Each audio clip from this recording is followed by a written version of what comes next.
अस्सलाम वालेकुम friends, welcome back to my channel Laiba health tips. Viewers, आज की इस वीडियो में मैं आपको बताऊंगी कि कैसे आप शर्मगाह को बहुत ही गोरा और ग्लोइंग बना सकते हैं। साथ ही साथ ये आपकी शर्मगाह को भी सॉफ्ट और फेयर बनाएगा। ये आपके डार्कनेस को भी it's in magical cream to lighten your dark body parts.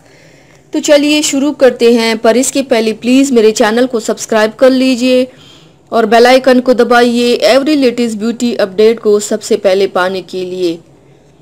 इसके लिए आप लोगों को चाहिए सिरका और बेकिंग सोडा मिलाकर एक पैक तैयार करें। सेब का सिरका ना भी हो तो नॉर्मल सिरका भी ले लें। इसे अपनी शर्मगाह पर लगाएं। 3 से 4 दिन में फ़र्क महसूस होगा। नहाने के बाद इस्तेमाल करें। सिरके की जगह नींबू और बेकिंग सोडा भी लगा सकते हैं।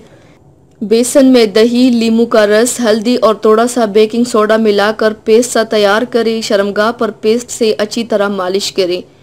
सूखने के बाद बगैर साबुन के धो लें। बेकिंग सोडा में 3 से 4 दिन के इस्तेमाल से शर्मगाह की रंगत गोरी हो जाएगी। तो व्यूवर्स, थैंक्स फॉर वॉचिंग। मेरी वीडियो को लाइक और शेयर ज़रूर कीजिएगा। मिलते हैं एक और नई वीडियो में, तब तक के लिए अल्लाह हाफिज़।